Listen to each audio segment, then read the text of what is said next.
Hello, everybody. Thank you so much for joining us today, physically in this beautiful palace of Hofburg, or if you're joining us virtually from the comforts of your home in, I don't know, Colombia, India. Thank you so much. A very good afternoon, morning, evening to you all. I am Nashwan Arshad. I work with the Powering Healthcare team at SE for All, and I'll be the moderator for this session. It's lovely that you could all join us. We have a brilliant set of speakers here with us physically and one joining virtually. And we've been told that we have 55 minutes for this session. We'll be kicked out after that. So let's jump right in with some context setting. There is no denying that energy is completely intertwined with climate and health. Switching to cleaner fuels reduces emission, thereby mitigating climate change. At the same time, providing access to energy empowers people to adapt to the effects of climate change. For example, rising temperatures, you meet with sustainable cooling, increasing frequency of diseases with health facilities that are electrified and can tackle this. And similarly, on the health side, you've got switching to cleaner cooking fuels where you're reducing indoor air pollution and thus improving health. Again, similarly, health facilities being electrified means you're able to provide better quality healthcare. And so at this nexus of energy, climate, and health, we've immediately got three very important strands of energy access that are at the front and center of it, namely clean cooking, cooling, and health facility electrification. And that is what today's discussion is going to be about. We're going to see how these three areas, these three strands of energy access are at the nexus, what kind of challenges, what are the connections, the similarities, and the big question, the big bucks, finance. What is the financing gap? What's the financing challenge? And so with that, I'll quickly introduce, it gives me great pleasure to introduce our panel here, brilliant speakers today, who are experts in these three strands in different ways. We have with us Michelle Halak, the senior specialist and leading the Clean Cooking Fund at SMAP at World Bank, an economist in the energy space with 17 years of experience, so brilliant to have you here. I might get the name wrong, but Jean-Louis Racine, the Chief Program Officer at the Clean Cooking Alliance, working with the marketing strengthening team and leading your work at Haiti. And then we have Michelle Seidel, the Senior Immunization Officer and Global Lead of the Immunization Supply Chain at UNICEF, an expert in cold chain and improving health systems through sustainability and solarization, among many things. And I'm going to check with the team. Mwenge, yes, it's lovely to have you here, Mwenge, even if you're not physically present.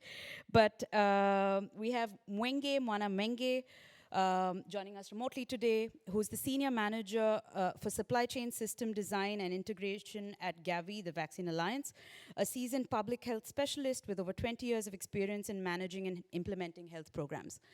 So that's the panel. I also wanted to quickly say that we at SE for All are also present here. We have three programs, clean cooking, cooling, and powering healthcare, and we have representatives in this room. I wanted to especially shout out to Caroline and Georgia who helped organize this session, so thank you so much. Some quick ground rules, housekeeping before we get into the discussion. We'll start off with a few questions to the panelists, one each, but like we've also discussed, please feel free to jump in if you have an intervention to any of these questions. And audience, please feel free to put up your hand, jump in at the end after the discussion, not just with your questions, but also if you think you have an intervention, you have an answer from your organization to one of these questions here, because we want to keep this as conversational, as engaging as possible. Most importantly, please keep your answers and your interventions succinct, brief, so we can have a quick, free-flowing discussion. So, with that, we'll jump in. And Michelle, I think I'll start with you for my first question, which is, we're talking about three different energy access strands, clean cooking, cooling, and health facility electrification. How do we collaborate across these three areas for a coordinated energy, health, climate response? Thank you for an invitation. Thank you for being here. I will start with the SMAP. The SMAP have the different windows or different lines of work. On the three lines, clean cooking, cooling, and electricity access. So the first collaboration, many times it's among these three lines, especially when you talk, for instance, about e-cooking, for instance, so electricity access. So that's the first part of it. And the second, it's related with the other sectors, right? So what we observe, especially when you talk about clean cooking, is that most of our loans, most of our operations, it's related with other sectors. So we have operation, for instance, with the health sector, a lot about city air quality. So inside of the operation that usually it's bigger on different elements, we can include clean cooking as one of the key elements of this. So that's one way to look on that. That basically trying to, because when you do this kind of things, what you are doing? You are doing two things. One, you're decreasing transaction cost, and we know that transaction cost is an issue when you are trying to transfer, when you're trying to finance. And the second thing, that actually you are making these policies more able to give the results more complete, in the sense of giving the results we need. And one thing that also it's important, that it also allows us to leverage more funds, actually. So one of the things that for us at SMAP, for instance, is really important is that we use these funds together with development funds, and to try to put together private and carbon finance to leverage the financing. So in scaling up, we decrease transaction cost, and we are able to achieve more people. And for one of the elements that's important in this process is result-based finance. And the result-based finance, sometimes it's able to include this different element, but there is some challenge sometimes in measuring, and especially when you're talking about health or gender, these are usually kind of challenging areas. So yeah, we need to keep working together to get the data, to get the methodology, to advance in this way. Thanks, Michelle. Yeah. If I can add, I think coordination and partnership is also critically important, in terms of collaboration, and particularly with private sector. We saw with our experience with COVID, etc., that localization, as supply chains broke down, localization, local manufacturing, etc., is critical, becomes important. Reducing carbon footprint, but also in terms of ensuring that supplies are available and that they fit for purpose for the local markets as well. And I think private sector comes with that experience and with generating those solutions for that specific market, and for the countries that they're developing the solutions for. I was just listening to some talks a little bit earlier on, and you can hear that they make products for the people that are relevant to the markets that they're operating in, and I think that is key as well, and so developing that, pushing that, making sure that private sector is also engaged, also pushing that forward, and providing that support is going to be key as well in a lot of the solutions that we develop and bring to the market. Thanks, Michelle, and thanks, Michelle. So we've been talking about solutions and the broader level collaboration, but to get into solutions, I think, Wenge, I'm going to look to you to bring you in. What are some of the initiatives, what are some of these solutions that Gavi is undertaking at this health, climate, energy nexus? Thank you very much, Nashwa. First of all, I think we have to look at it in this context. And we've heard many times that if healthcare was a country, it would be the world's fifth largest emitter, and it is responsible for about 4.4% of global carbon emissions. And how does this come about? We know that 41% of health facilities in low-income countries have no access to electricity.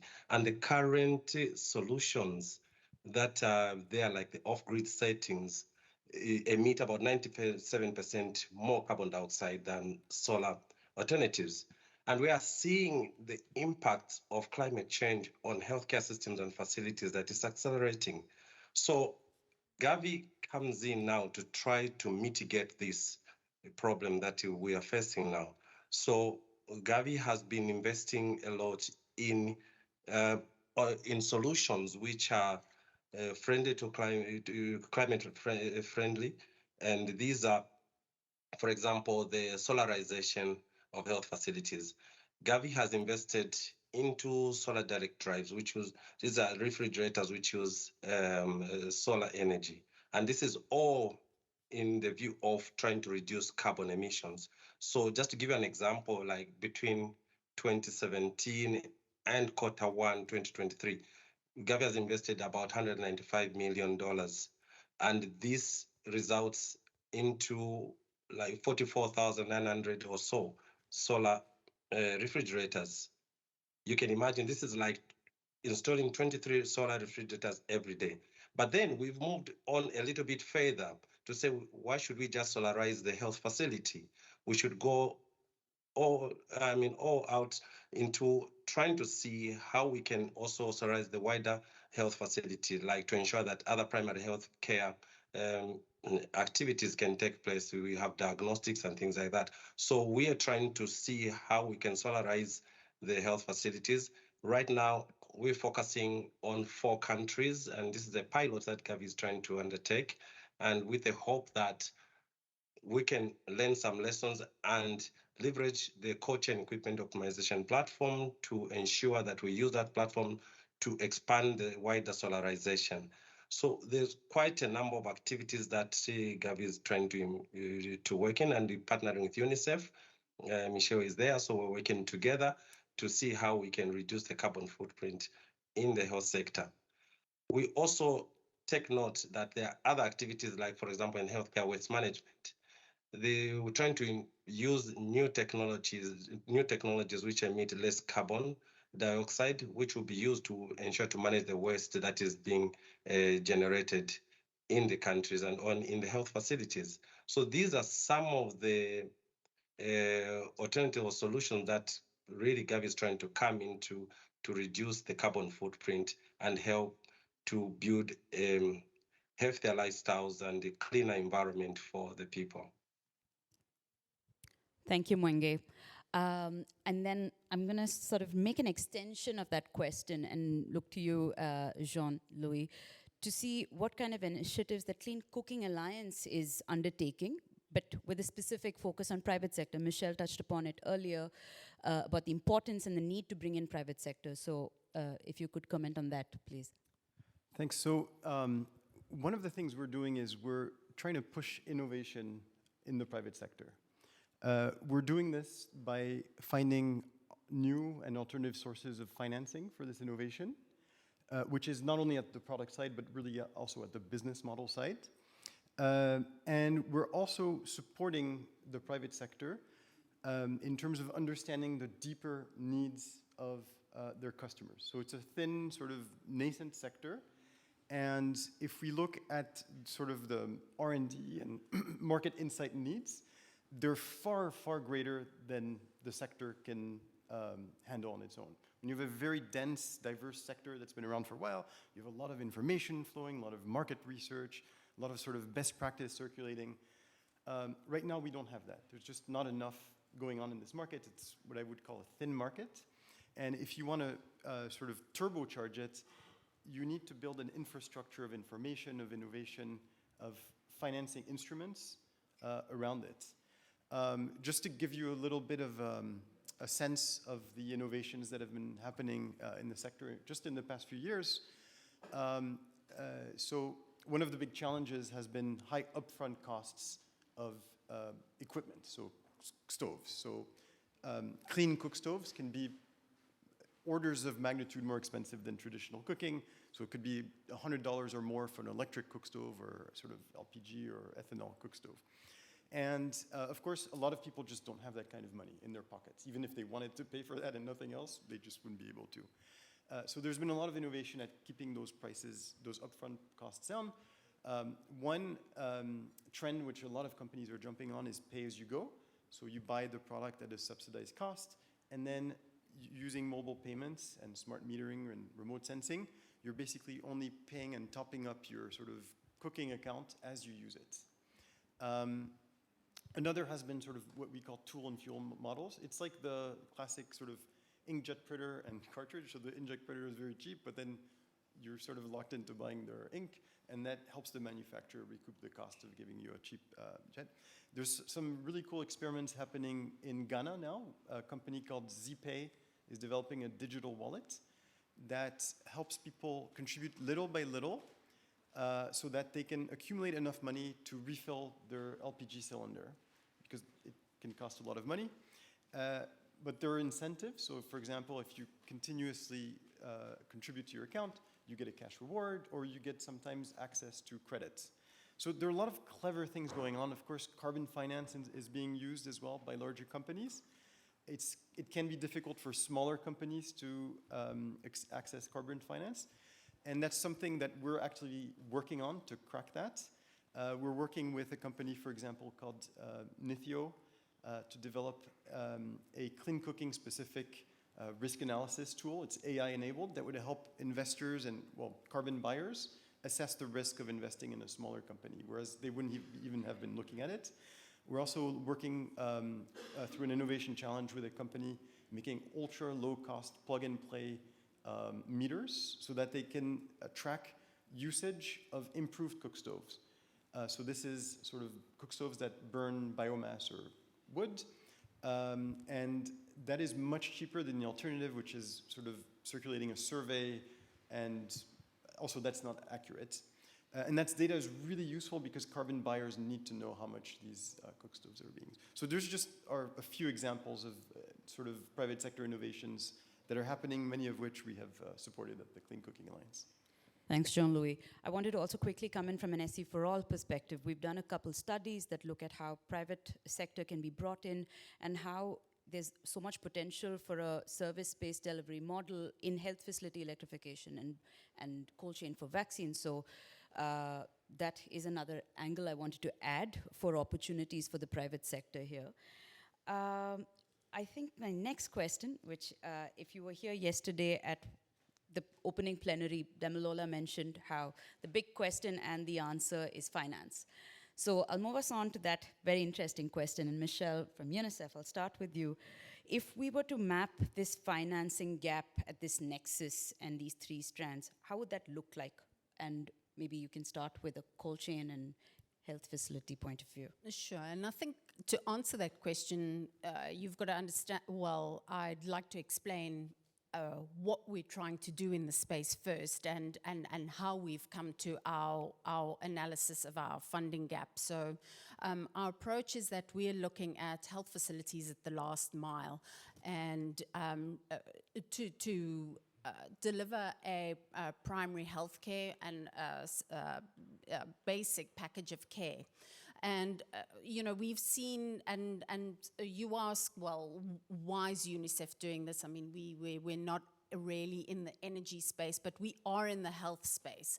And we do see that, and we've seen lessons learned from the polio eradication initiative as well, where communities reject polio vaccines because they just don't have basic access to services. So providing communities with that full package of care, so equipment, basic obstetric and neonatal care, that equipment in health facilities, water and sanitation, so water pumping in health facilities, ensuring that there's waste management so that you don't have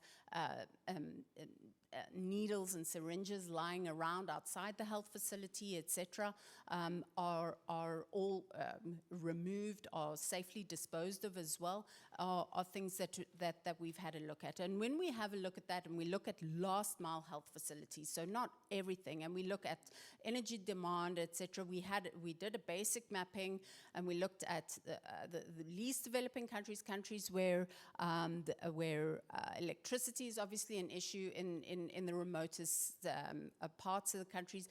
The number of health facilities we're looking at, around about 30,000 health facilities, and the number we come to is about $1 billion that we would look at, and that includes it's procurement, it's installation, but it also includes the O&M for 5 years as well. And I spoke about it a little bit early on about that private sector, etc. And we learned from our cold chain experience, and Mwenge spoke about it early on, in terms of installing large projects of cold chain, how critical that private sector is, those local service providers are in terms of installing, in terms of maintaining that cold chain equipment and applying that to solarization as well, and to making sure that those are maintained, and that skills transfer, that capacity building is there as well. Thanks, Michelle. And that's a very interesting point, and I'll come back to that next. But Michelle, if you could come at this from a clean cooking perspective. When you talk about clean cooking, we estimate to end the clean cooking poverty by 2030, about $7.4 billion. So that's what we're expecting. It does not mean that you have completely clean, because you have, this different multi-tiers framework, but you're talking about up to the tiers 3. If you're looking for, and then you'll be looking for advancing it to tiers 4 and 5, you're talking more about 13 billion than 7 billion. So just to have an idea, it annually. So that's the value that you're talking about. So you can see that there is a big financing gap. But I think that's something that's important to keep in mind, that there is two things, that the financing and the funding, because there are two different elements. Why? Because part of this population can pay, they are able to pay for the service, and that's good, and you need to move there. There is some part of it that there is a small gap where carbon finance can really bridge this gap, and we need to push further. But there is part of this population that probably the gap is much bigger than simply including carbon finance. So we need to think how you be, and that is really important when you think about sustainability and continuity, because as we know, there are many cases where you can go and start a system and do the capex, the investment, and then we have the problem of operation maintaining, and that's quite a challenge. Thanks, Michelle. Oh, yeah, please. And I mean, one of the things we see is that today most of the funding, let's say the money, just so I don't I put together funding and financing, most of the money for clean cooking is coming from the private sector. For a sector that has so much sort of positive externalities and spillovers on health, climate, energy access, the environment, it's quite surprising. So the public sector really needs to step in. We're actually at the Clean Cooking Alliance, we've put together something called the Catalytic Finance Accelerator, and we have a partnership platform that is aiming to develop and sort of crowd in new sources of finance and funding, and to do this in partnerships with other actors, so that we can really unlock on both the private and public side what needs to be done. One example of something we're doing is we have a partnership with the Africa Guarantee Fund to help catalyze domestic bank financing. So there's a lot of potential financing at the country level, but so far we see very, very, very little funding going to clean cooking. So that's something we're doing. But there are many, many more opportunities we're working on in this domain. Thanks, John Louis. Can I just comment on something that I really think it's important Jean-Louis said, because when you think about the financing, there is, I know that's maybe too economics, but the externality, that's something that we need to learn how to pay for it, because otherwise you'll be always in an inefficient system. So that's, I guess, a concept that needs to be really clear when we talk about policy, when we talk about what are the mechanisms that we are monetizing this kind of benefit, and not just knowing the value, but the mechanism to do that. That's Okay, thank you, Michelle. Just looking at Mwenge in case he wanted to come in. I just wanted to very quickly. I think Oh, I have just a short comment. I think since we're talking about financing, I think we've seen a lot of projects which have been undertaken, and the issue, like Michelle said, the issue of O&M is a big sticking point. So some of the alternatives or rather the solutions that we're trying to explore to see how we can, for example, test the different models of sustaining the, for example, health facility solar electrification. For example, where we are trying to do the pilot in 4 countries, we're trying to explore how also the private sector can be involved. How does the government support this? Do we open escrow accounts, for example, to ensure that there's a finance that is available? How do we also attract the private sector to be able to take part in this solarization project? And that will look at also what are the numbers we are talking about that will be also viable for the private sector. So there's quite a broad range of options that we're looking at, and I hope that through this pilot project that Gavi and UNICEF and WHO are undertaking, we shall be able to come up with some of the solutions through our key learning questions that we've put across to see how we can further expand this and ensure that there's both private sector involvement and also how governments can come in and maintain or rather contribute to the operations and maintenance. Thank you. thanks, Mwenge. And that, I think, was going to be my last question anyway, so that is a fantastic segue.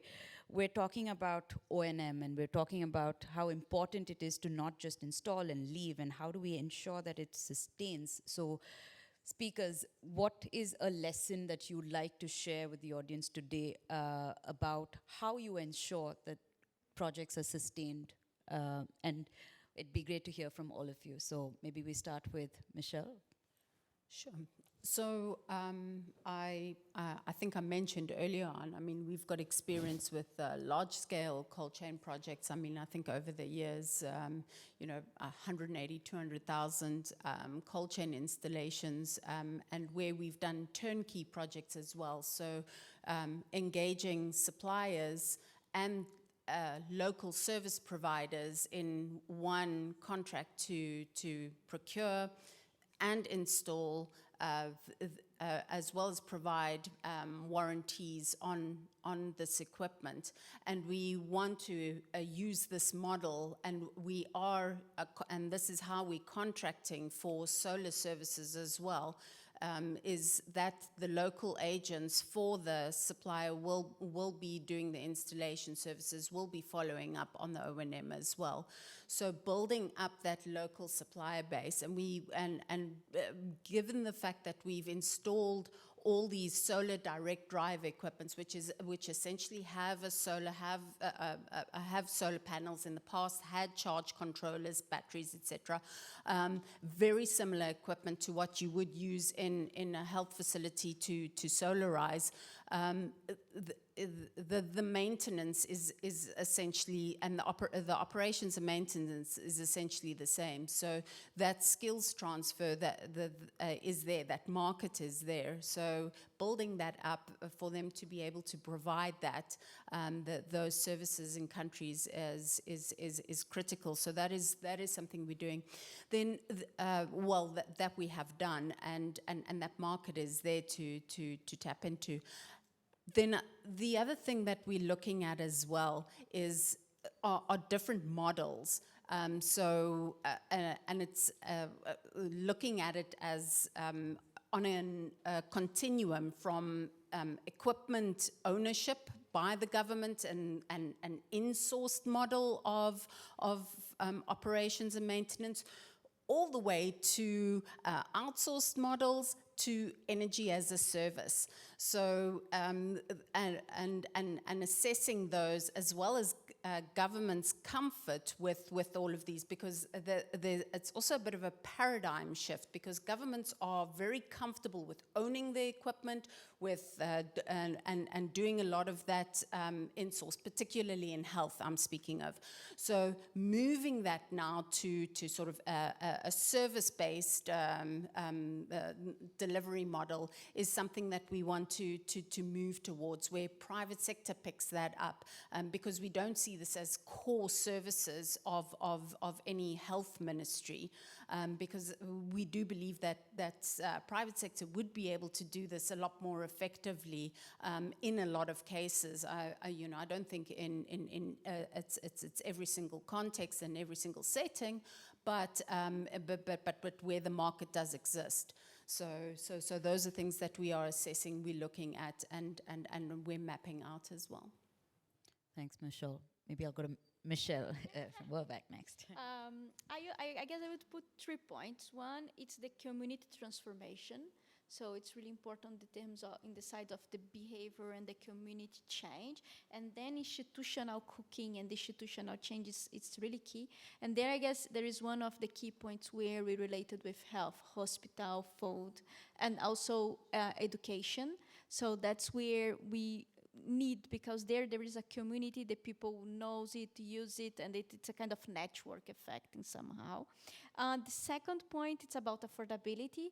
We know that if your people are not able to afford the fuel, it does not work. So we need to be careful about how it to be sustainable in time, in all the sense. And the third one is to think about this long-term partnership between public and private. Also think about the sustainability, and because we need to be able to to have a business model that sustains in time. And sometimes we see private sectors entering and want to leave quite quickly, let's say just to install something, and there is many cases that's a challenge. So we need to think about long-term partnership, long-term commitment with the community and with that. And it's important also in this sense to remember that even if you always talk about the cost of clean cooking, the gap cost, the benefit, it's calculating to 25 times the cost of it. So this is the kind of thing that this public and private partnership need to keep in mind, in the sense to say, okay, you are doing this, but I'm complement with this because of that. So this need to be well arranged in time. Thank you so much, Michelle. Wenge, I'll bring you in for a comment on this, if that's all right. What are your lessons that you can share about sustainability and everything we've been talking about O&M? I think we're still trying to get some lessons, I think, in terms of the pilot that we are conducting, well, we're about to start. However, we know that usually there's a problem amongst the different government ministries in terms of coordination and ensuring that the right funding goes to the right ministry to sustain some of these operations.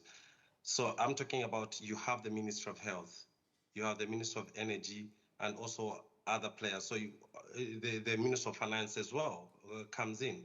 So there's lack of that coordination to ensure that O&M is budgeted and the funds are released to address that. So what we're trying to look at is to see how can we ensure that we don't miss the point in terms of bringing the Ministry of Finance to make sure that they really kind of put in some resources into the O&M of the solarization projects. And also, what role is the Ministry of Energy playing in terms of also the O&M aspect, in addition to the needs of the Ministry of Health. So we really need to ensure that this is a coordinated approach. From the beginning, it's well planned and articulated, and ensure that the implementation plan is on course. So these are some of the things that we'll be really looking at. Thank you so much, Mwenge. We've got some very interesting lessons coming out already, but Jean-Louis, I'll come to you for your... So there's 2.3 billion people without access to clean cooking. The solution needs to be decentralized, and the only way to get clean cooking to those people is the markets. So it's really in the hand of the market to tackle this O&M sustainability issue.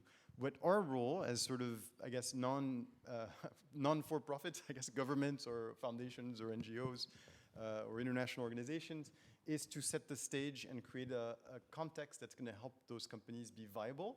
So without viability, without the right unit economics, there's no sustainability. On the market side, one of the things that we see happening is specialization. So right now, at birth, sort of the clean cooking markets, companies were trying to do everything because there aren't, the services or the products that, you have in a mature market. And so you have to solve every problem yourself. What we see more and more is specialization.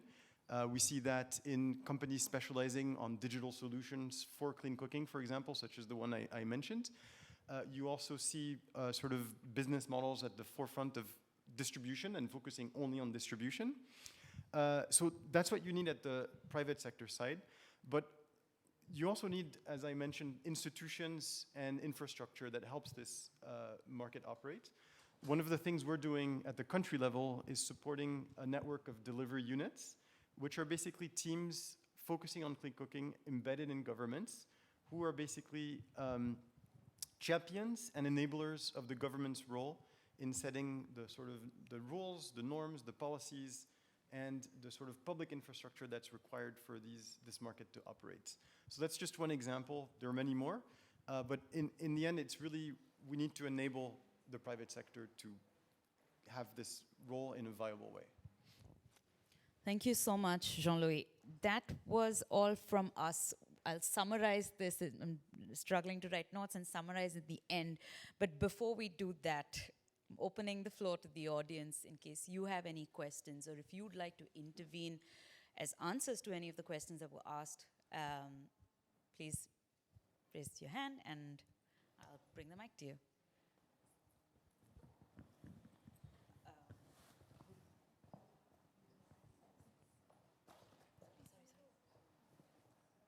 Thank you.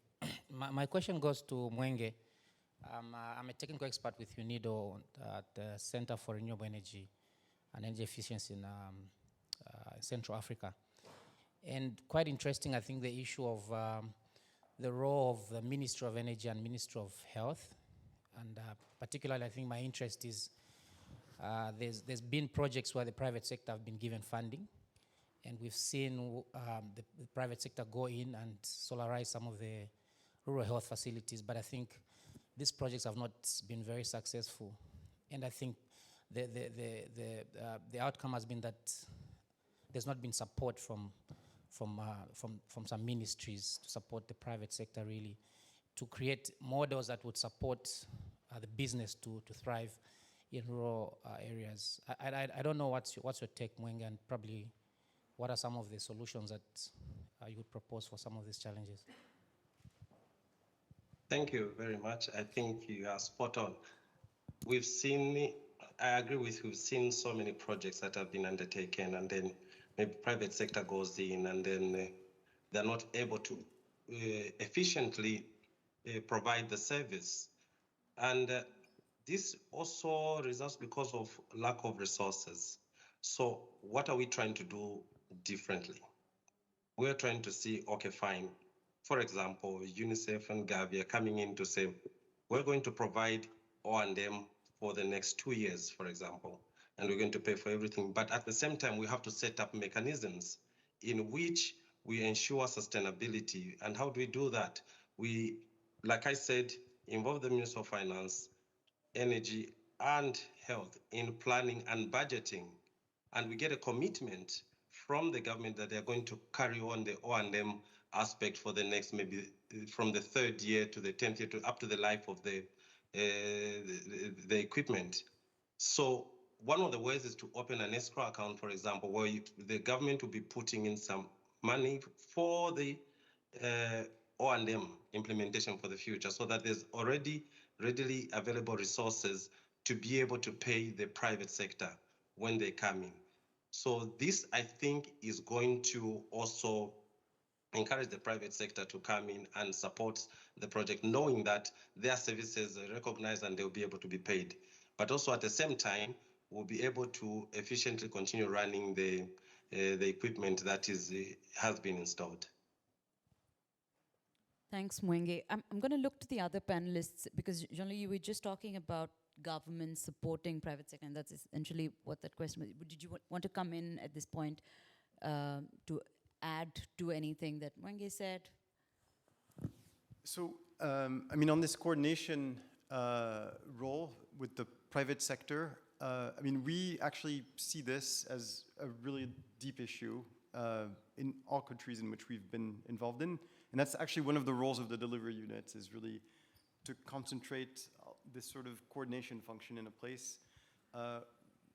We are launching them at high level, so prime minister or president's level, because if, in the end, if a single ministry has the mandate for clean cooking, that means no other ministry is really sort of collaborating. It sort of becomes only that ministry's problem. But it's a cross-cutting health, climate, energy, environment issue. So elevating it to that stage is extremely important. Thank you. Please also introduce yourself before you ask the question.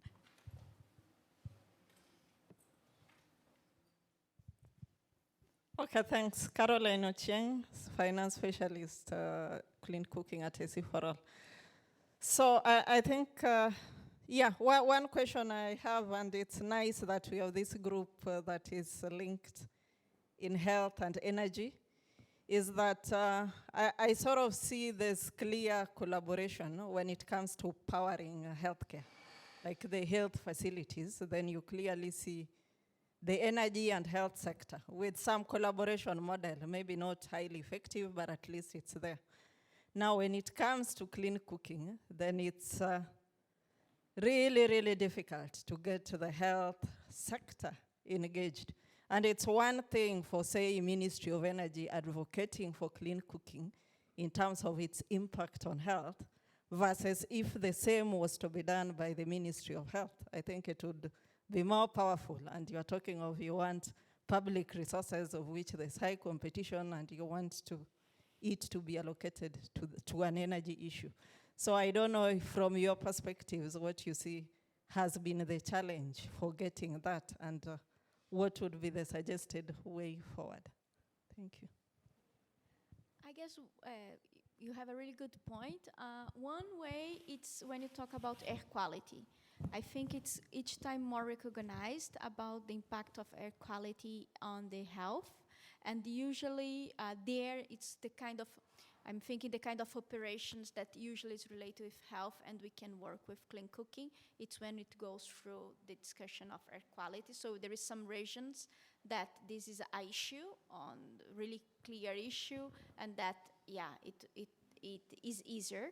I would also, I think it depends a lot on it's really specific by country where the country is. And especially it's also specifically where, because when you talk about clean cooking, the challenge of clean cooking, you have the countries that have let's say a big gap. There's countries where the gap is smaller, but it's concentrated in some regions. So maybe by regions also it's a way to enter. When there is a region where there is big air pollution in the cities, this is a way to enter. So depends a lot on the country, but this is something. So in terms of challenge, it's really a political economy challenge. Institutions have inertia. Clean cooking is a relatively new topic.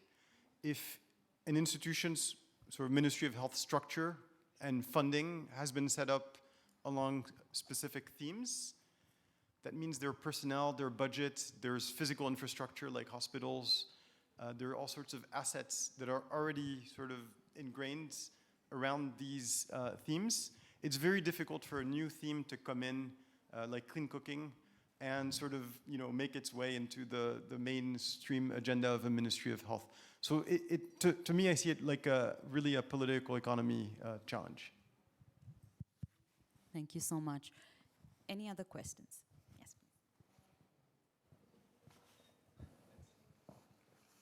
Hi, thank you.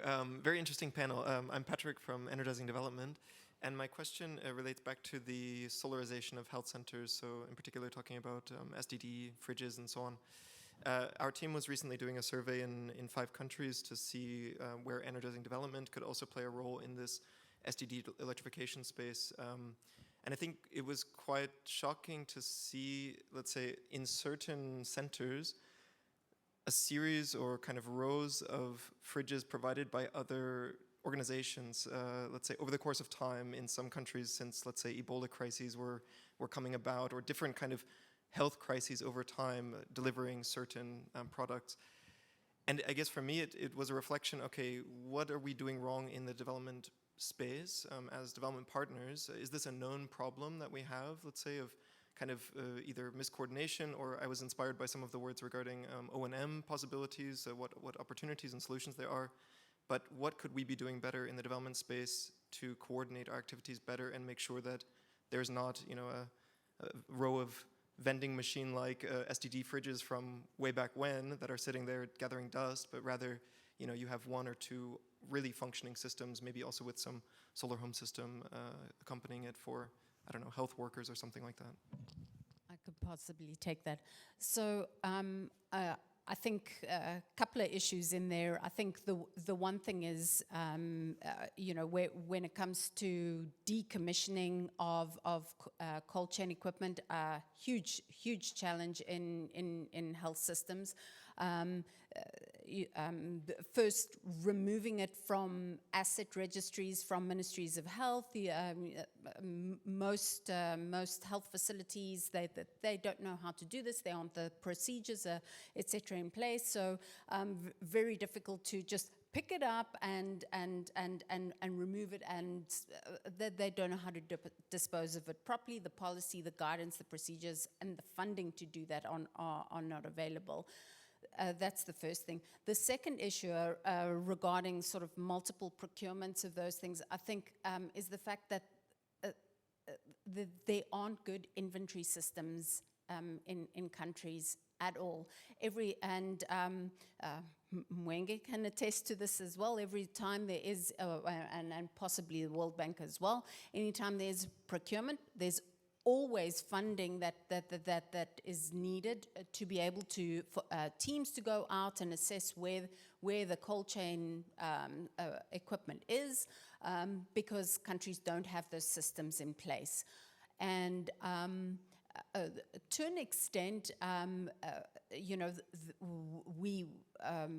governments can determine where a child is immunized in the most remote village, but somehow we don't prioritize the management of inventory systems as well. And I think it is something that easily can be done, but it's so much easier. And I think it also comes, it's a really a visible thing for donors just to buy new, and that comes easily. And I think it's easy in terms of expenditure from a grant perspective as well. It's like, oh well, just buy new equipment as well. I mean, it gets expended really quickly as well. If I'm really frank about it, So I mean that coordination, that investment in systems instead of things that are visible is critical. And we launched a huge survey across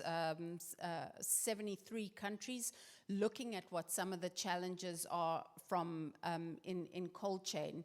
Decommissioning, you mentioned, major challenge in across all countries. Cold chain inventory systems non-existent in many countries as well. And that utilization of a lot of that data as well. So I think it's important that there's that there is that investment, not just in equipment but in systems, so that governments can use that. Thanks, Michelle. Mwenge, I didn't know. I'm just looking in case you wanted to come in quickly. Yeah, Okay. just briefly, maybe just to add on Michelle's point, I think she's well articulated on the issue of inventory.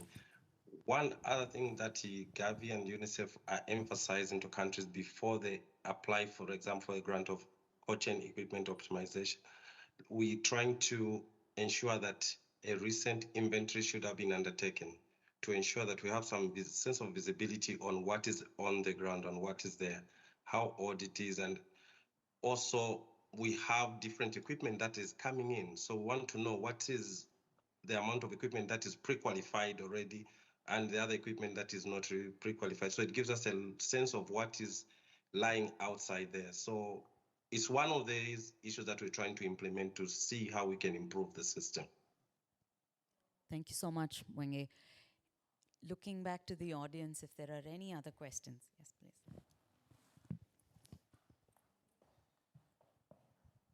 Thank you so much. I am Melissa Jimenez. I'm a planetary health scientist. Regarding air pollution and these kitchens that you have in these communities, are you having any kind of plan that can adapt to different contexts in the world?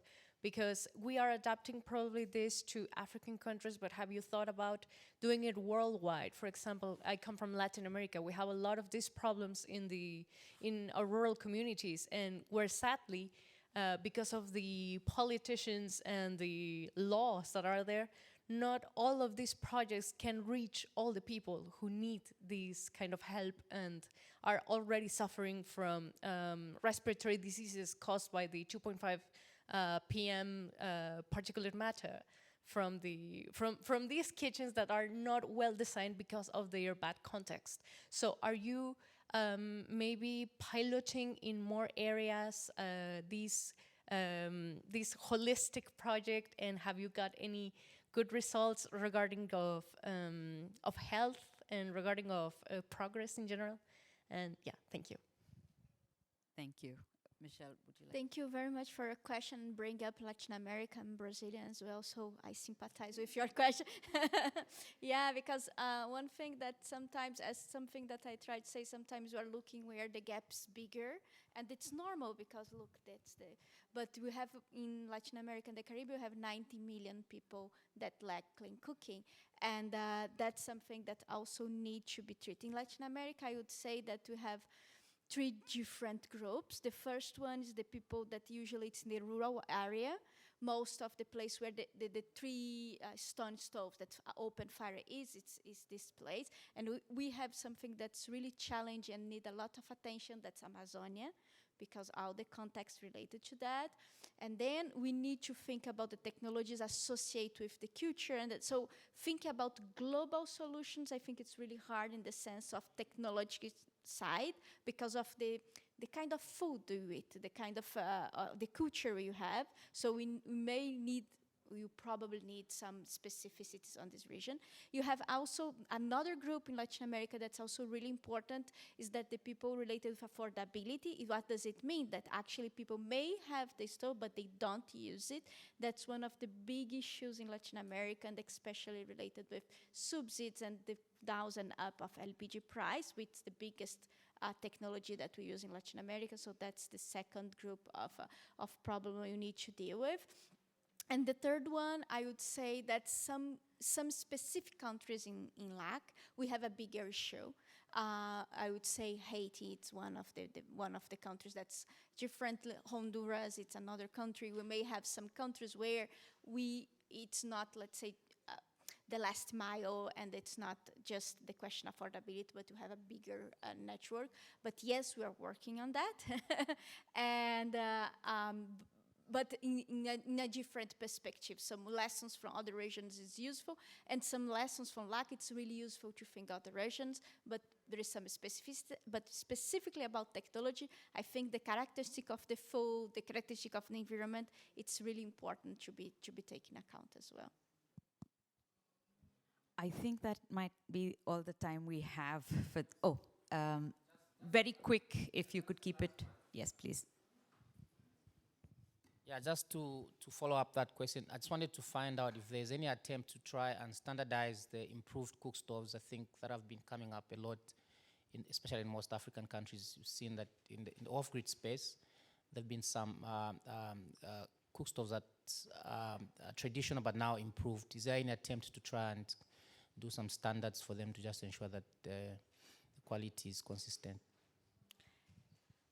There is a lot of effort in scale up, and there is a lot of effort in standards, and there is a lot of innovation and business models on this area. But I would say that it's different of a solar panel. If you're talking in terms of the economics of it and the capacity of scale up, it's a different of this kind of product that you can completely homogenize. In the case of clean cooking, we cannot. The experience we have, really need to take in account the kind of food, the time that people use. So the answer is yes and no. There is effort to scale up, and it's important to decrease cost, but you not to have one technology that fits all. That's not the case.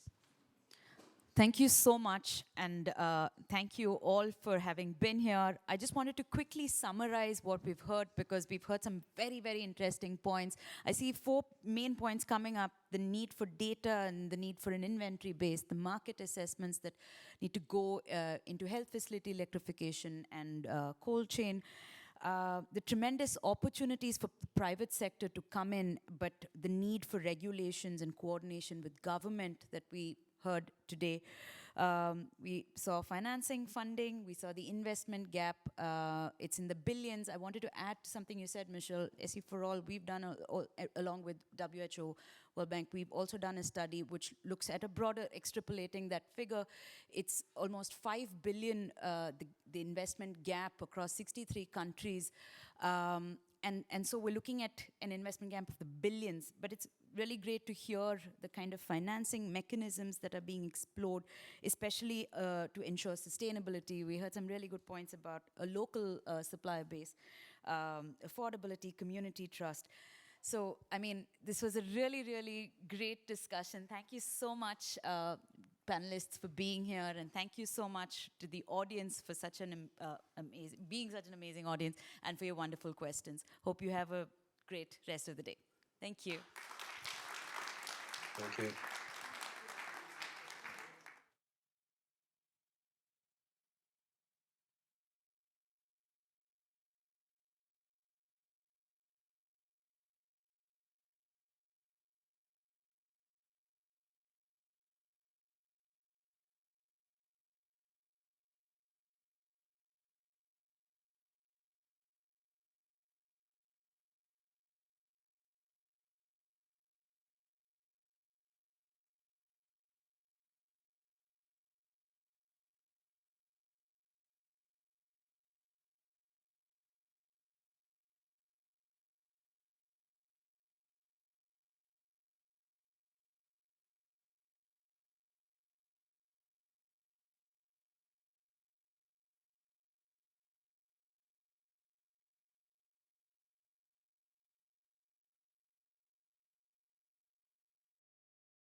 Ok, ben, on n'a pas le choix.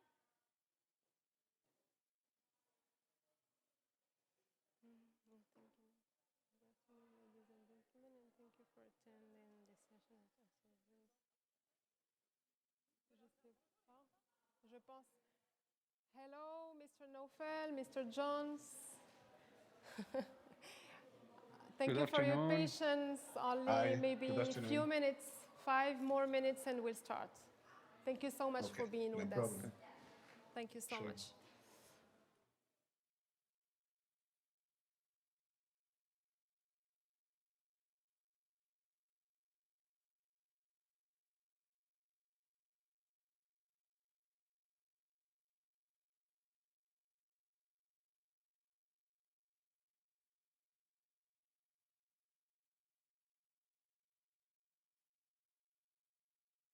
I can hear you, but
À 13h30 parce que finalement la signature elle a été décalée.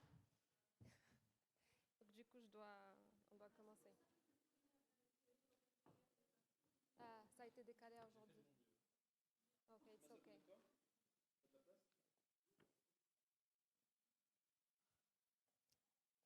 Yeah. All right. So maybe we'll start. Good afternoon, ladies and gentlemen, and thank you for attending this session, which actually brings to a close the series of solution sessions held in this room over the 2 days of the International Vienna Energy and Climate Forum. My name is Zin Benjeloun. I'm responsible for external engagement within corporate sustainability team at OCP Group, and I will be your moderator for this session. Welcome to you all in the room and online as the session is live streamed. This session, organized by OCP Group, was made possible thanks to the pleasant collaboration with the forum's organizers, whom I would thank very much, especially the UNIDO team. Before introducing our panelists, allow me to briefly introduce OCP Group. With a century of experience, OCP is a pioneer in plant nutrition solutions and the world's largest producer of phosphate-based fertilizers. OCP provides a range of customized fertilizer products to enhance soil, increase agricultural yields, and help feed the planet in a sustainable and affordable way.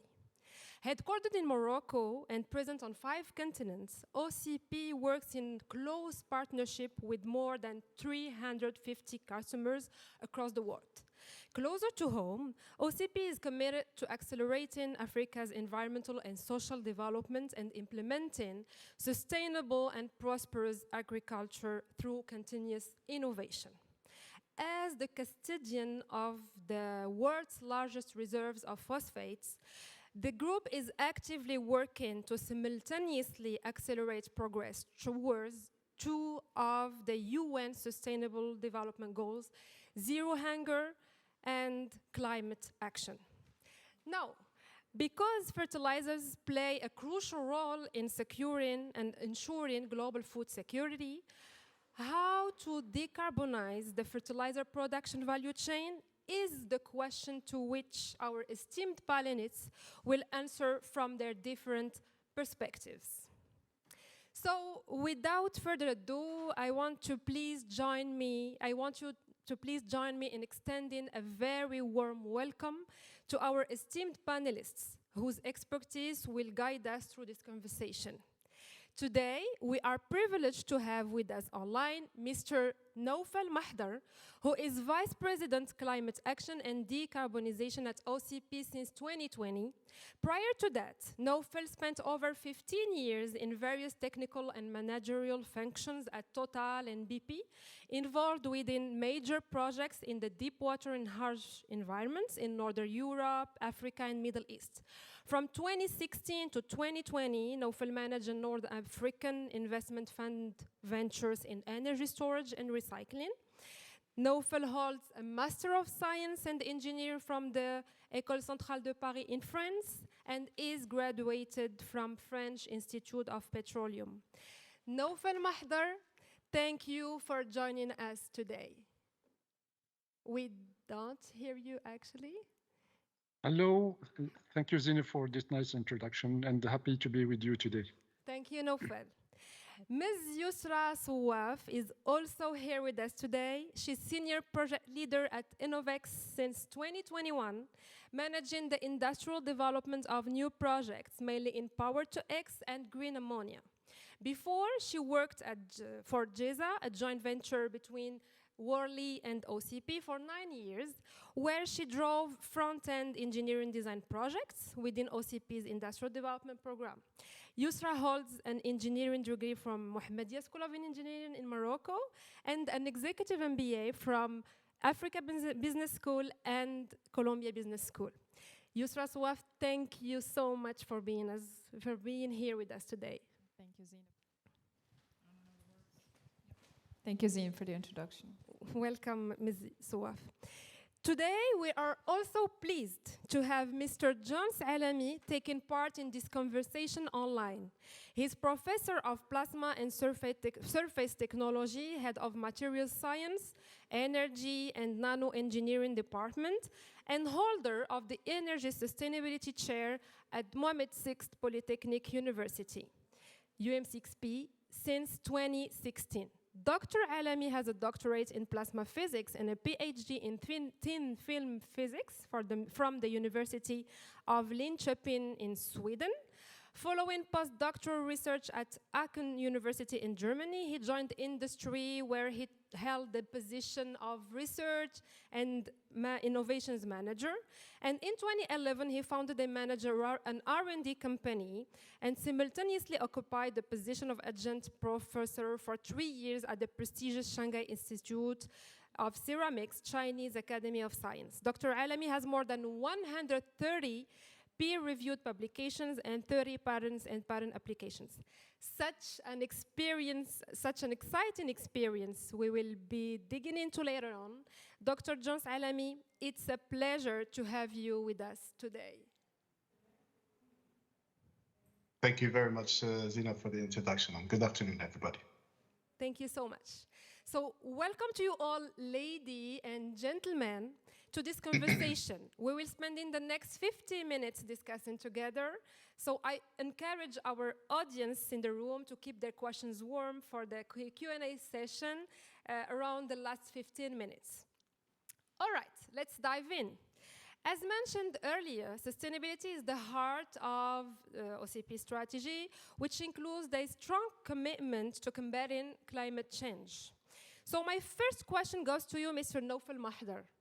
Could you tell us more about the decarbonization strategy of OCP Group? How does this translate into the decarbonization of its value chain? Thank you very much, Zineb. May I share some slides? I want to yes, please. to attest how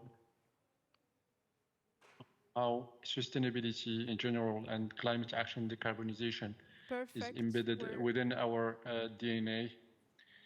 So some of our strong and ambitious commitment to contribute to sustainable development goals fixed in the UN agenda. So we're committed to get our scope 1 and 2 carbon neutral by 2030. And more widely, we are committed to carbon neutrality on the 3 scopes by 2040. We are also committed to 100% green electricity by 2026, and this is including the perspectives of growth that we have. Today, we are at 87% of our electricity coming from clean sources, carbon-free, other cogeneration or power purchase agreements of wind energy. By 2026, we are also committed to be 100% autosufficient on water consumption from non-conventional sources, either desalination or wastewater treatment. Actually, we will reach that goal by end of 2024, and we have a more ambitious plan on water and the resilience in general, and to support Morocco's fight for water availability for cities and agriculture. We have commitment for communities where we operate, and commitment for rehabilitation and mine reclamation, and forest and plantation of 10 million trees by 2040. We are already on top of the 4.5 million trees that we have already planted in the last decade. So a rate of 500,000 trees planted each year on our mines and or the lands around, and reclaiming every year twice of the land we exploit. Best in class for emission and influence. We are much lower than the international standards, and we take as a reference the World Bank standards, and we are even much lower than that. We are committed to exploiting all resources from the phosphate rock, including other rare metals and elements. Committed to implement smart and sustainable agriculture. We will see it later on all the campaigns that we are doing for smallholder farmers, and committed as well to make our waste a new source of value and recycle all our waste. On a global roadmap, this is what we can call our strategy for decarbonization and reaching our goals of carbon neutrality on scope 1 and 2 by 2030, and carbon neutrality on the 3 scopes by 2040. This is including our operations and indirect emissions. On what you see on this slide over all our value chain, some of the actions are already achieved, and some, as you can see, are planned. So by our cogeneration, exploiting the fatal heat from our operations, we already avoid the emissions of 2 million tons of CO2 per year. We already have constructed a slurry pipeline between our mines and the fertilizer complex over 200 kilometers, using only gravity, mostly gravity, for transferring the slurry of the mine over 200 kilometers, and that's allow the avoidance of emissions of 665,000 tons of CO2 per year, and at full capacity we will be at 1 million of tons of CO2 avoided, on top of the water that we don't have to dry and re-wet at the complex again. So full capacity 3 million cubic meter of water saved as well. On what is planned, we have an ambitious solar plant of solar and wind plan, or renewable in general, that 1.2 gigawatt for reaching the self-sufficient on the electricity, clean electricity. That will be this 1.2 gigawatt capacity will allow the saving of 1.8 million tons of CO2 emissions per year. Today, we are already engaged in or committed to a power purchase agreement today that is already effective, and that's already achieved. And with that, we save almost 400,000 tons of CO2 emissions per year. On next plan, what is coming, we are, maybe you have seen, we have announced that we are committed to building a plant of 1 million ton of green ammonia by 2027 for our own consumptions, and also 3 million tons of green ammonia by 2032. So by 2027, that's 1 million that avoid that avoid the generation or the emissions of more than 2 million tons of CO2 per year.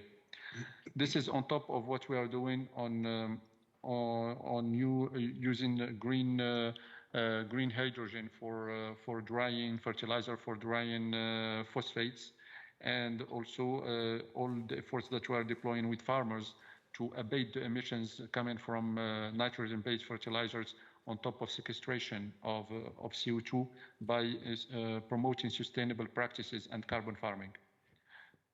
So this is our plan for electricity. We are already at 87% of electricity that coming from clean sources, and we are deploying a $2.3 billion US dollars plan for reaching 100% provision from clean electricity by 2026.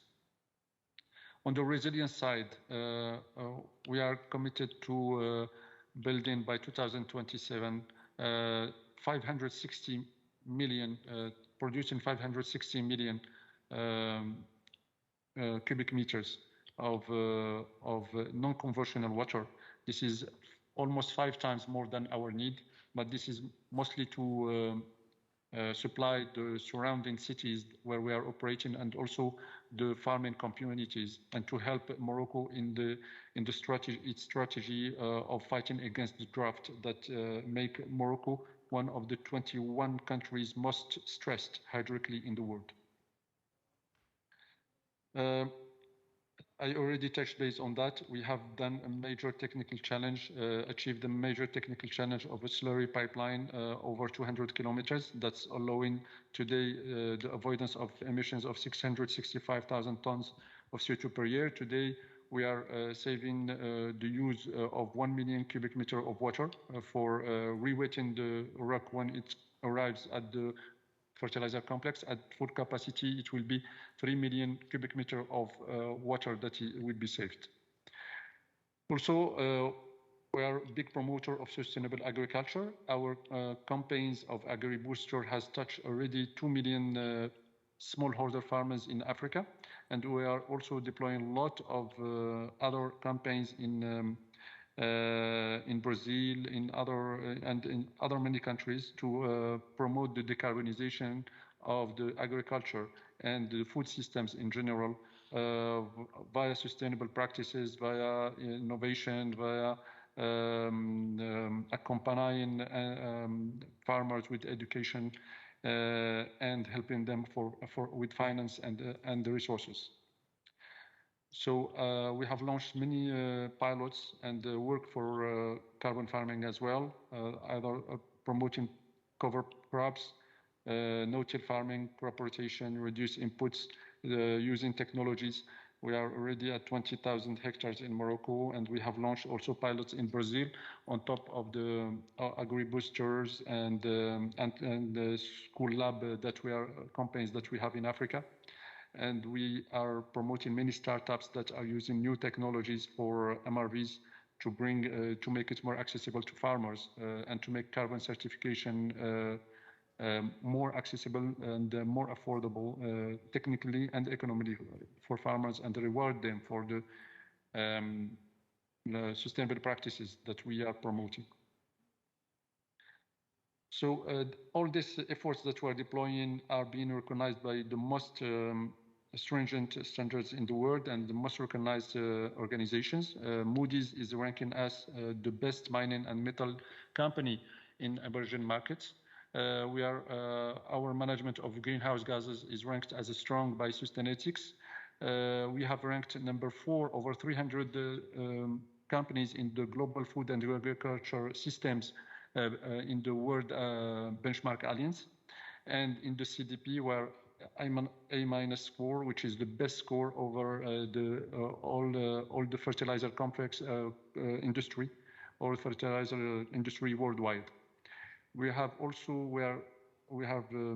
declared our support to the TCFD 2 years ago. Last year, we have submitted our targets to science-based targets, and this year we got the approval, so which make us the only fertilizer company in the world that has its decarbonization targets approved by and validated by science-based targets, which is a guarantee that our ambitious is strong. That our plan is robust, and that the tracking of it is serious. Wow. So thank you, Zineb, and thank you all, and happy to answer any question. Thank you very much, Mr. Naufal Mahdar. Congratulations for all the recognitions. It's actually really amazing to see such ambition and behind all the work implemented. The rating agencies also recognize the innovation at the heart of OCP strategy, and which is let's say, a major lever for accelerating the achievement of the carbon neutrality ambitions. Could you give us a few concrete examples, please, Mr. Naufal?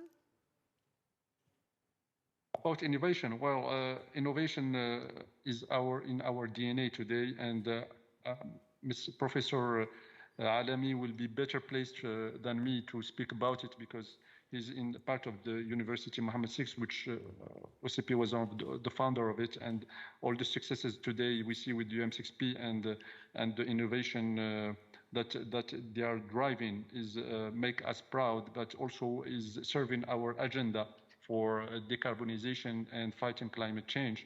And we see all, I touched best on it, but I can develop more. We have a lot of partnerships, and through UM6P or independently, we are promoting a lot of technologies, for example, for agriculture, a lot of digital platforms, and especially for MRV. We are pushing startups, accelerating startups on many technologies, such as mathematic modeling with Regrow, the American startup, with the Agrorobotica in Brazil, which is using spectroscopy, laser-induced breakdown spectroscopy to analyze the carbon content in the soil.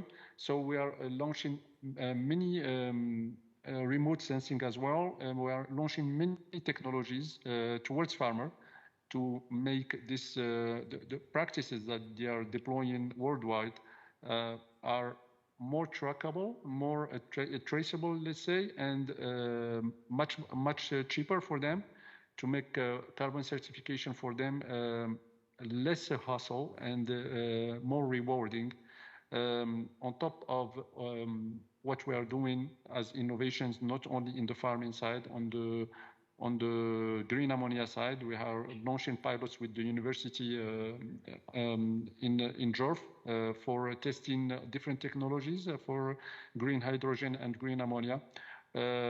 So many innovation is part of DNA, and we are pushing it either on technology side or agriculture side.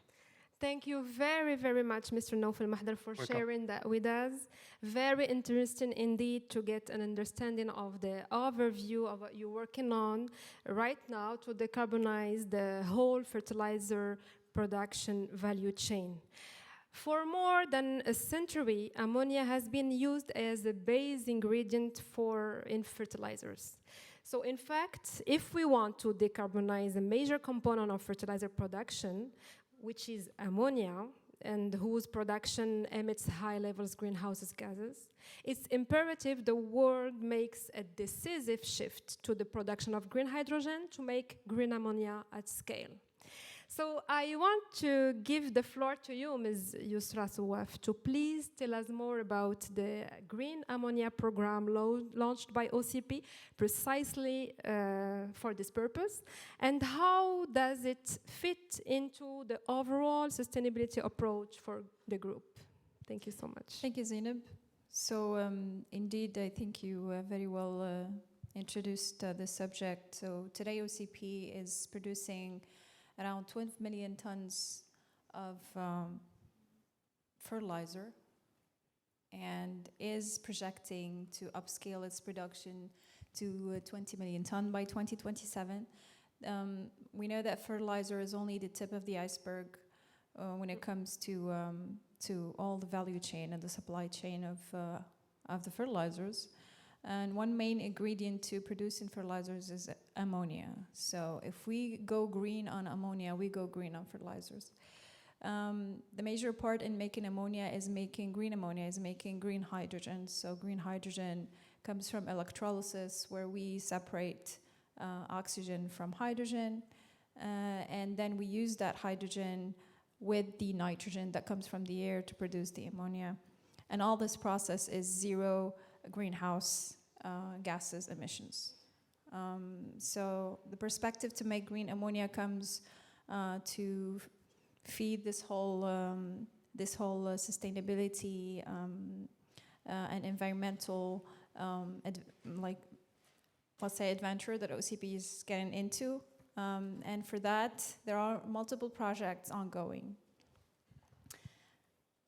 And the major project currently ongoing within the industrial development investment, which is about a $7 billion investment opportunity for OCP to build a 1 million ton green ammonia project. And that green ammonia project will be built in Tarfaya. Tarfaya is in the southern region of Morocco. It's a region where wind and solar energy is very abundant. So we will be producing around 4 gigawatt of renewable energy to feed into the plant to be able to produce about 1.9 gigawatt of electrolysis and 1 million ton of green ammonia to start production by 2027. And that's only a first step. The second step will be to produce 3 million ton by 2032. And the idea is to completely supply all the currently imported ammonia by OCP to feed into the fertilizer industry, to completely feed that need from these projects. So this, I think, it kind of englobes a bit what's going on in terms of projects. So there are other projects that, for example, a 200 kiloton ammonia plant that is currently also being developed and will be positioned in Jorflasfar. And that venue is going to be more like a learning hub on an industrial scale to feed in with all new technology the coming bigger sizes projects. Wow, thank you so much. And as mentioned earlier, you're part of Innovex. So please tell us a little about this company and what is the role that plays Innovex in implementing the green ammonia program. Yes, so Energizing has been created by OCP through UM6B in 2021. It is a company that is in charge of developing all the new technology and pioneer new industry for OCP in Morocco. Just in a quick glance, I think INVEX is all about sustainability. I don't want to dive much into that, but to introduce a bit how INVEX is built around this vision is to, INVEX operates around 5 segments, but majorly energy, chemicals, and agri and water. It's about creating an ecosystem of industries that work around this subject and to innovate in all the technology selections, not to be too, let's say, conventional. So we don't want to be conventional. We still want to be conventional in all what is already being confirmed as innovations, but also to be bold enough and go search for new technologies that would help us be more sustainable and less carbon producing. Also, INVEX is funding lots of new projects and has an investment fund called BIDRA that is being installed in the United States, but being managed by INVEX. Okay, thank you so much, Ms. Souaf. And actually, you highlighted the fact that it's not only a matter of producing green ammonia, but also having and building a whole industrial vision around it. And we'll say that it starts at the university with researchers, with R&D, which brings me to you, Dr. John Salami. Are you with us? I'm with you. Perfect. So as an academic and manager of research, how do you see the role of a research university such as Mohammed VI Polytechnic University in addressing the challenges of climate change in Morocco and in Africa? Thank you for the question, dear Zainab. Well, as I see it, and I think as both my panel colleagues already insinuated, the role of a university in addressing climate change challenges is actually multifaceted. This is quite well manifested at UM6P in several actions that aim to first foster various forms of research, including fundamental, applied, and industry research, to offer a range of education programs spanning undergraduate studies, engineering and research studies, and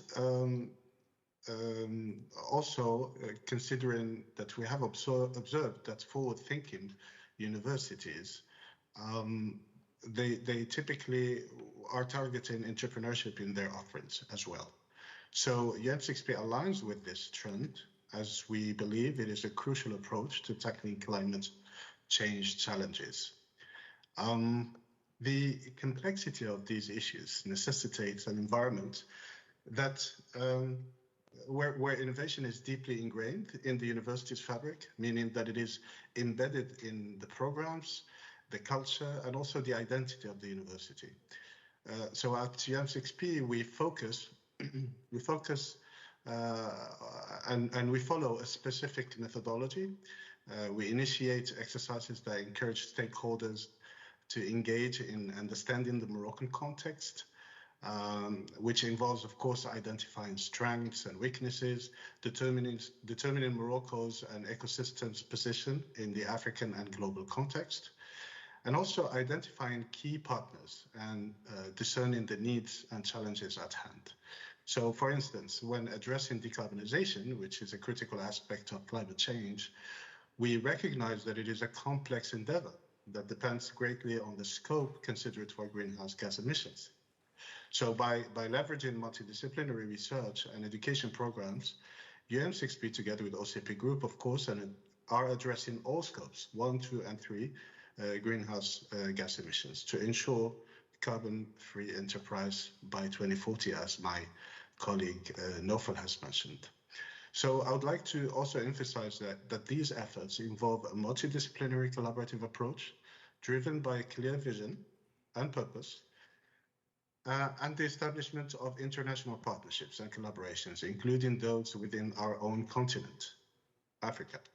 So this allows us to finally engage in bridging the gap between industry and academia. So what I'm trying to say that it's necessary to establish the ground for those kind of collaborations, for those kind of partnerships, which is for us actually another priority, and helps us focus on developing innovative education and training programs for further enhancement of the impact of our endeavors.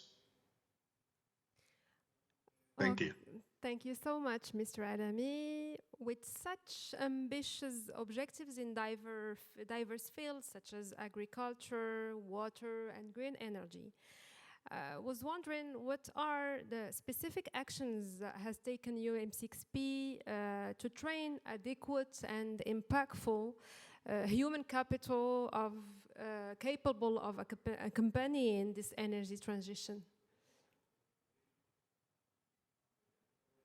Yeah, thank you. So when it comes to education and training, I'm constantly reflecting on the underlying goals and objectives, especially in fields as dynamic as climate change and green energy. So there are several reasons for this. First and foremost, it is the need for awareness. The ever-evolving changes and the challenges in our world, be it from climate change, the urgent demand for sustainable agricultural practices, or the rapid advancements in digitalization and AI, these all demand a continuous re-evaluation of our approach.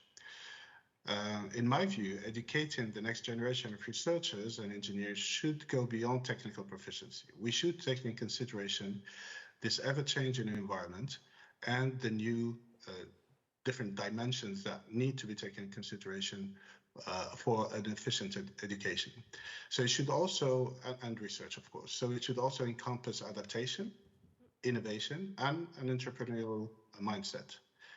What it means at UM6P is that we are dedicated to crafting educational experience that reflects these principles. And I believe we are making significant progress. Our programs place a strong emphasis on multidisciplinarity, as well as what I refer to as power skills.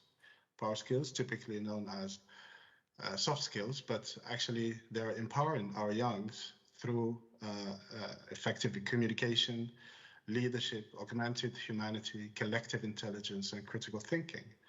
So having those elements in education programs are actually necessary for an efficient education of the future, and also for efficient research that is impactful and innovative.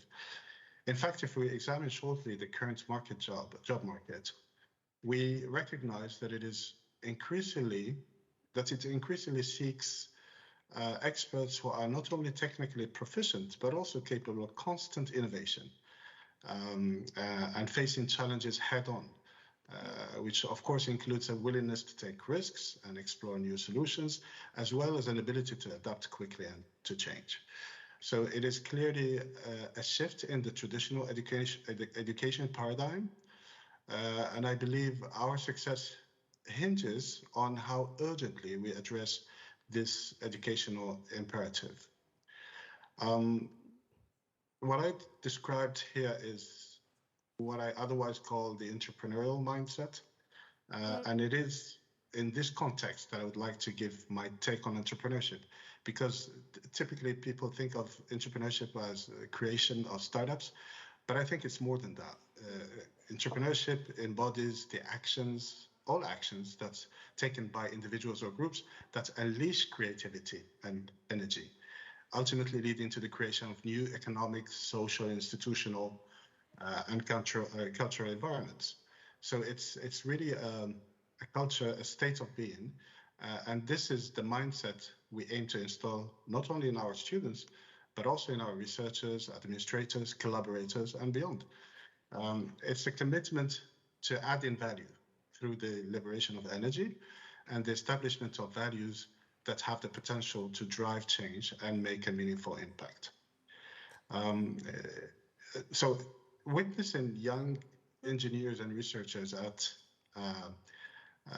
that embrace this entrepreneurial spirit, working tirelessly with a clear sense of purpose towards making an impact, a real impact, is truly indescribable. I'm proud to say that at BM6P, this spirit is very much alive and thriving.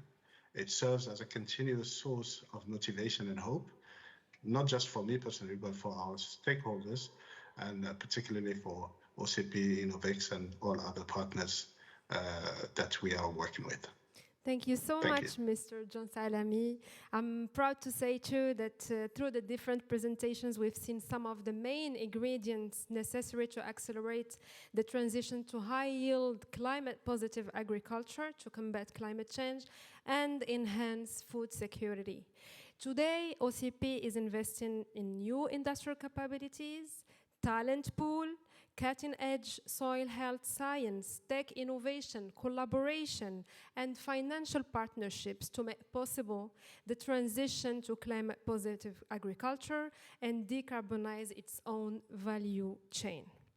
Now, I want to take time to acknowledge our dear audience once again and to thank you all for being with us here. We are going to take maybe some questions from you.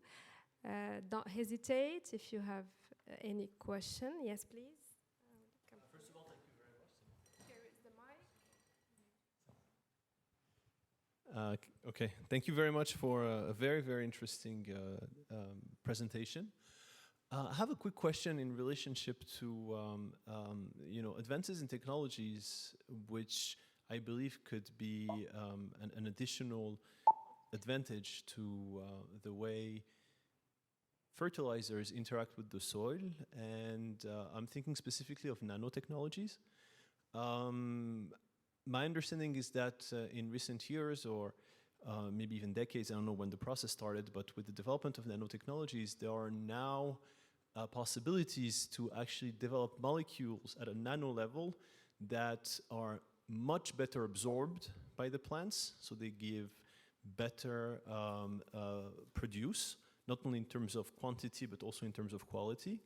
And at the same time, because they are much smaller and better absorbed, not only do you need less quantity, which will contribute to decarbonization by default because the production would be reduced, but also increase the quality of the soil because more is absorbed and less is left in the soil that, as you know, fertilizers, when they're heavily used, damage the soil in the long term. So I was wondering what OCP has been doing in that field, if anything, and what are the prospects in the coming years. Thank you very much.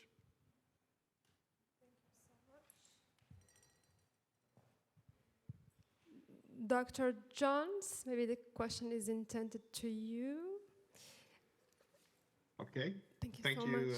For the question. I'll try to answer it, although I'm not an agriculture person, but I work with nanotechnology. And I think what nanotechnology allows us to do is to understand the micro level, the molecular level interactions between the different elements. For example, what happens at the surface of a seed when it's generating, what happens when it's in the soil, what kind of chemical reactions are taking place when they are being sowed. And I think the understanding of these mechanisms at the molecular level allows us to understand the interactions, as I mentioned, and then allows us also to make better choices when it comes to seeds, seed engineering, seed enhancement as well, to understand what kind of soils, for example, if we at the nano level know exactly what kind of elements are active in a soil, which ones are not so active, destructive, probably need to be eliminated. How can we engineer, for example, our fertilizers to play a role in making those soils much more efficient in feeding the seed that we put in. So you see that nanotechnology at every level of agriculture can be used to enhance the productivity and the quality of agriculture. I hope I answered your question. So maybe I should just add a little bit to that. So OCP has been revolutioning their way of doing fertilizers. So they went into MAP and like NPKs, and I mean it's several descendants and fertilizer families that are close to what you just described. It's true that today we do not have the person with the knowledge to answer specifically your question, but indeed our agri business line is definitely looking into new technology fertilizers and trying to revolution the way we produce fertilizers. So if you're interested, we can get your contact and send you more information. Definitely. Thank you, Ms. Zoaf. Do you want to ask, is there any other question in the room? Yes, please. It's okay. Thank you for the presentation. Well, considering OCP, that's 30% or so of the world phosphate fertilizer production, which is impressive. Have you had meetings with your competitors, in a sense, to get them to do some of the same green initiatives that you're doing? You know, because there's nothing really, you know, secret in a sense, but it's good for everyone if they can follow the same things that you're doing.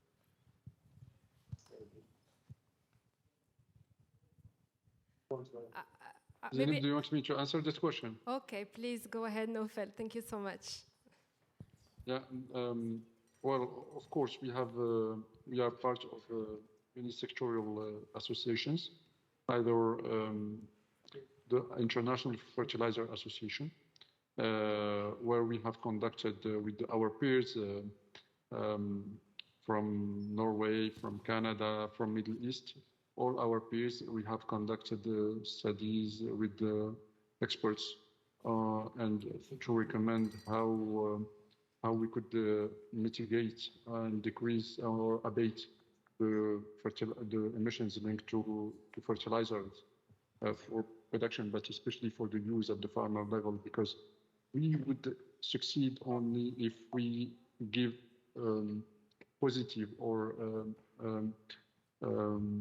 a positive business plan or model to the farmer. We cannot make the farmer carry the burden of the decarbonization. We have to empower the farmer, bring the finance, and bring the technology to that.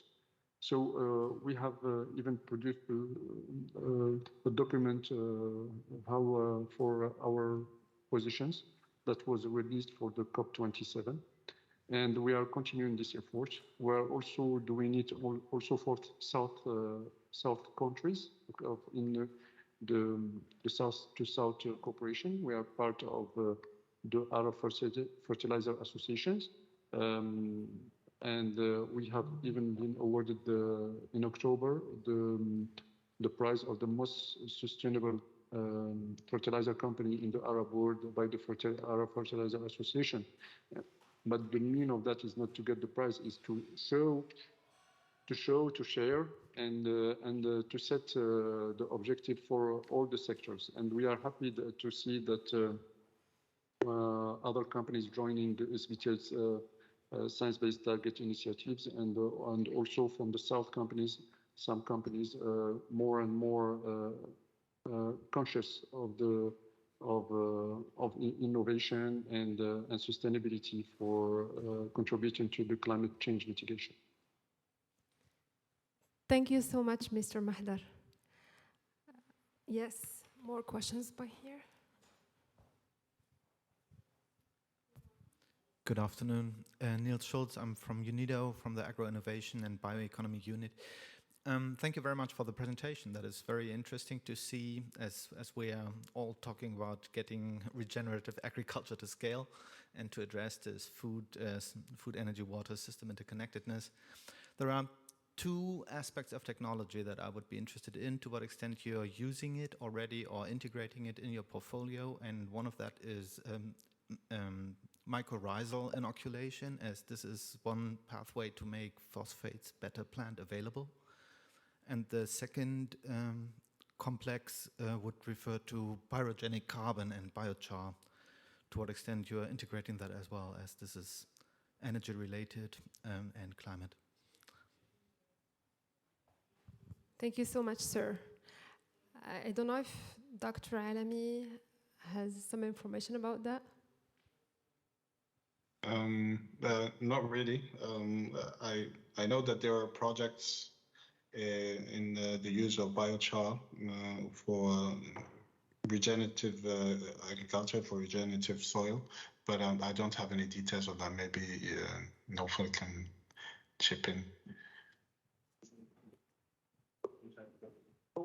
We are working on biochar and biomass in general, and we have not only biochar but biomass in general. We are looking at how to integrate that in our operations. We have many tracks, including with the University of Mathematics, not with the Professor Yunus, but with the Texel centers, on looking at how to do the gasification, etc. But anyway, to integrate that into complex processes of drying, and we are looking at how to integrate that, but nothing yet at the execution level. But we have pilots ongoing. Okay, thank you so much. I saw another hand, maybe, or it's maybe time to wrap up? Yes, of course. Thank you, Madame Jalloun, and thank you for all the presentations. Actually, I have two questions. The first one, I think Dr. Alami mentioned the multi-stakeholder partnership. OCP recently signed a certain number of partnership agreement recently with IFC, with the African Development Bank. You joined recently the World Economic Forum. I wanted just to know which kind of collaboration we have with the international institution. Second question, I was impressed actually by the decarbonization roadmap, and the OCP is operating in an ecosystem when you have a certain number of partners, including subcontractors. What you are doing actually to make sure also that your subcontractors are respecting, the same standards in terms of sustainability. Thank you. Thank you so much, Ms. Hanzaz. Nofel, maybe you're smiling. Mm-hmm. Those last questions are for you. I think you can answer some of them, but concerning international corporations such as IFC, which is part of the World Bank, we are very proud of the cooperation with them, and it is telling. IFC, when they sign partnerships, they audit a lot of the green part of it, and not only the green part, the social part, the human rights part, and that's why we are proud of it. And we see the cooperation with IFC as a very long-term and serving also our sustainability social agenda. And we have signed for water projects as part of resilience and adaptation. We have signed for $100 million. We have signed another $100 million for the solar projects to achieve our objective of 100% electricity green. And all these organizations, and we have two more projects to come that will be announced with IFC. Big financing projects that will be with these for COP28 that are planned to be communicated in COP28. We are also part of WBCSD. We are part of the World Economic Forum, etc. But we are part of these organizations to communicate the voice of the South, the voice of Africa, and to show that Africa is not only a receptacle to receive recommendations, technologies, but also South Africa and can set the standard and can be a leader and can get the best grades, best investments, but also to voice our particularities, our constraints, and on technologies, and also on our industry, phosphate-based, that is not fertilizer that are not well known, and sometimes we see the standards that are made are not very adapted to that, and we need to sit at the table with those standard makers to make the objectives ambitious but also achievable. And that was the first question. The second question, sorry, it was about decarbonization. And about subcontractors. Subcontractors. Yeah, exactly. What is, we are engaged, yes, in a big project that is also mandatory with the SBTi and CDP on supplier and value chain engagement. So we have engaging with many suppliers and clients to first, thanks for transparency, to give us the data and to see what is how much carbon they are generating with their operations, and also to sensibilize our clients to their carbon footprint and environmental footprint. And this is a long journey. We are now at selection of our collection of all the data from them, and what we discovered is that 98% of our footprint for supply chain is coming from two things, from ammonia and sulfur. That makes things complicated, but makes things also easier, because 80% of our raw material supply is coming from ammonia. And this is, we will be turning it around completely with our projects of integrating green ammonia into our projects. So this big footprint would be completely abated.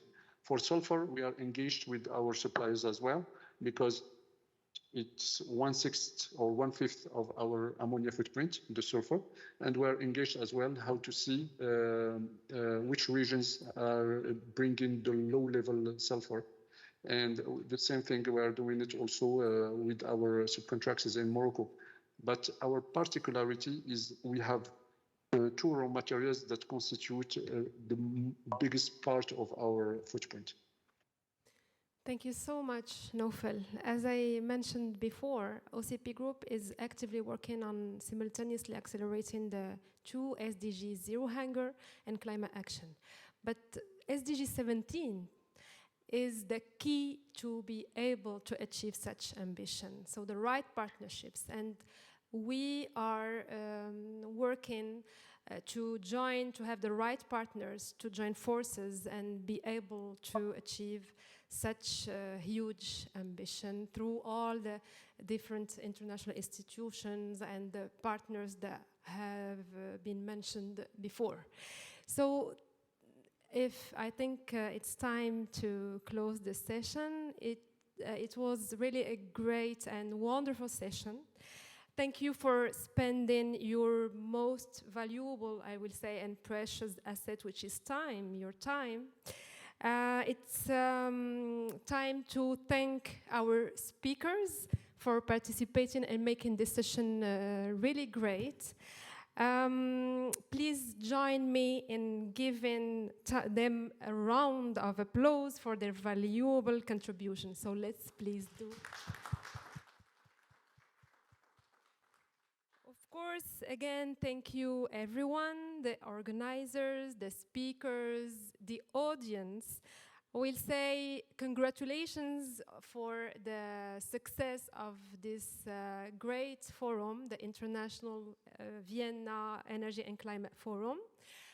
Special thanks to UNIDO, and keep well. And this concludes our session. Thank you so much.